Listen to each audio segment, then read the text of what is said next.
So Lego finally just revealed the X-Mention. We've been waiting on this leak for literally ever. But, you know, I'm happy with it. It's set 76294 with 3,093 pieces. And overall, I'm pretty much happy with it. I think the Sentinel build is a huge upgrade from the only Sentinel we've gotten before in Lego from the 2014 Days of Future Past set with the X-Jet. I think this is a much better built one. It's a much taller one. It's just much more in-depth, especially with the techniques they use for the head and for the chest. I think it looks a lot nicer. It's less frail than the other one as well. I also think the exterior to the X-Mansion is 100% fantastic. I know a lot of people may be like, oh, it looks too similar to the museum. I, however, do think it distinguishes itself very well from the museum. Like, in all fairness, this is a very common way to make big buildings with architecture. Look at the fucking Capitol building. Like, I don't think it's that bland to have a dome in the middle and a wing to the right and the left. I think it actually looks really good. I also love the detailing itself, whether it is the columns, speaking of the Capitol building, of course, or the piping on the roof. I think that looks awesome.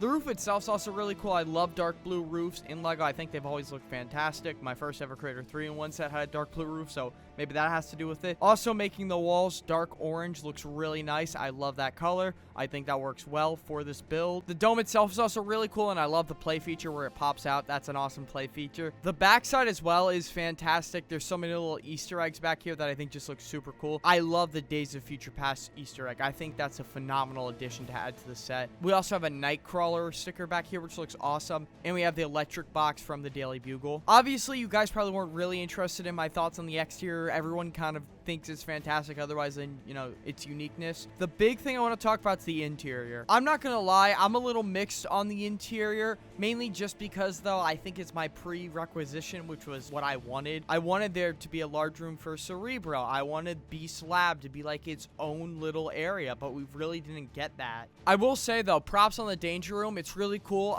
Did it need to take up 2 floors? I mean, if we could have sacrificed the whole room to Cerebro, then I guess I don't really want it like that. But since that didn't happen, the Danger Room is not a bad room to have 2 floors. It's nice. I didn't mention a bedroom for Logan or anyone in that video because I already knew that was going to happen. They just were going to make it because Lego loves to recreate like the stupid internet memes or whatever like they did in the Daily Bugle. So I knew they were going to make the bedroom. And the bedroom is honestly an awesome area, but Lego kind of just makes fantastic bedrooms and all these expensive sets, if I'm being honest. Like, ever since the Simpsons house, they really haven't missed. I'm also fine with the lounge area, especially because it does have a Beast print. You know, my boy Beast, shout out to you, my man. And it does fit in with the aesthetic of the set with the colors and when I always think of a lounge sort of with this type of atmosphere. What they did do for Cerebro, I'm fine with. It's the second best alternative, which is they actually give it to us and they don't just say, yeah, fuck you, you aren't getting Cerebro, you know? You know, I like the little upside down pot on his head. I think that looks nice. I think a lot of people probably don't like that, but for Lego to make Cerebro, I don't know if there's many better options. Maybe a helmet. That would be the only other option I think they could do. But I think with most helmet parts, the issue would be attaching, like, say, the whip piece or a different type of part like that to it. It would be really hard. So here, I'm glad they went with that. The lobby's cool with the X on the floor. I think that looks nice, but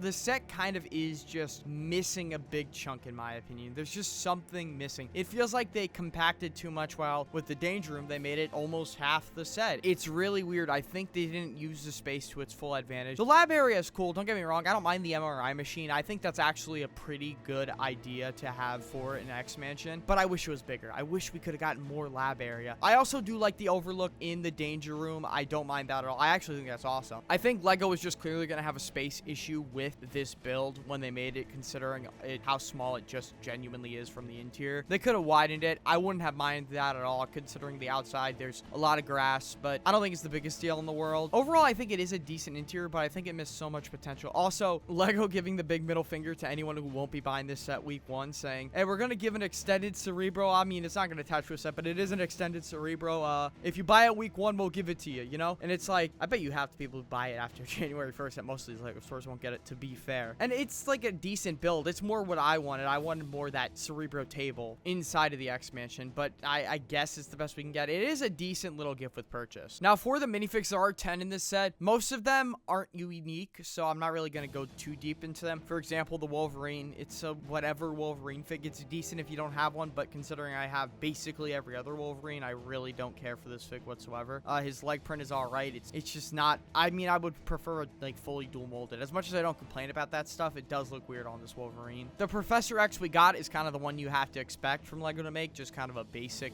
nothing unique about him at all fig. I do think they could have tried to do something unique with him, but they really didn't, and it is disappointing at the end of the day, the fact that this is like one of the most common heads Lego has used for the past 10 years, so you're going to be unable to distinguish this head from a lot of other figs if you really care about stuff like that. The Storm is just an upgrade from the CMF one, though the white cape with the yellow piping is really cool, and I prefer the hairpiece here. The Cyclops is basically the same one from the X-Jet, but with a better leg print. Rogue is the same one from the X-Jet. Iceman, awesome fig. I do love this Iceman fig. His torso and leg print really reminds me of the CMF 10 or 11 Yeti. I think that looks awesome. It's a really cool detail to have. I do think the facial expression's a little weird on him, but I don't mind it really that much at all, as long as we actually get an Iceman for once, you know. Took us a while to get most of these figs from the X-Men, but I'm glad to see it. Obviously, I mean, maybe you would have wanted the Lego Marvel Superheroes 1 design more, but I think this design works very well for an Iceman. Then we have the Gambit, and I know this is probably going to piss someone off. Woo, I'm about to make a name for myself here.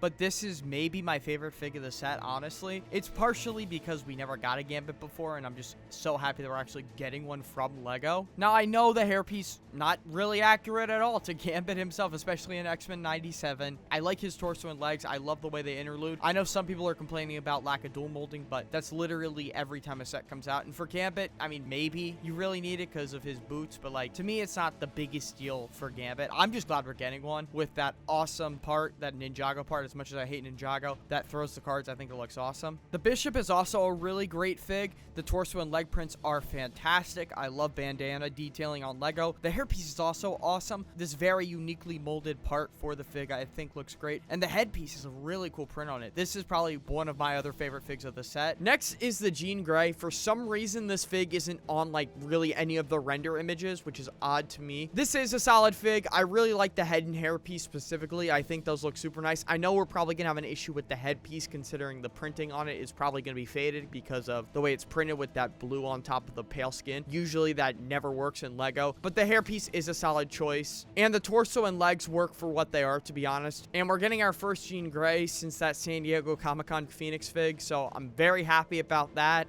We really desperately needed this fig, and thank you, Lego. Then at last is the Magneto. It's a decent modernization of the fig. I don't mind the cape that much, to be honest. As much as I prefer the older capes, Lego better not be just completely replacing them with these, because please God, no, I don't want these rubber capes for everything. But I don't mind it. I think it's just a modernization of the 2012 fig. I don't think it's much better. In fact, I think the 2012 fig probably is better, but this one is a solid fig. Overall, would I've wanted some more figs? Would I've maybe wanted like a Colossus or something? Sure. I'm happy with what we got in the set, to be honest. And I overall do like the set. You know, Lego fans have been clamoring for this set for over 10 years. I mean, Lego Marvel Superheroes 1, one of the best missions in that game was literally the X-Mansion. So I'm glad that we're finally getting it. Lego's finally representing the X-Men. It's a pretty solid set. Should be a day one get. And yeah, thank you.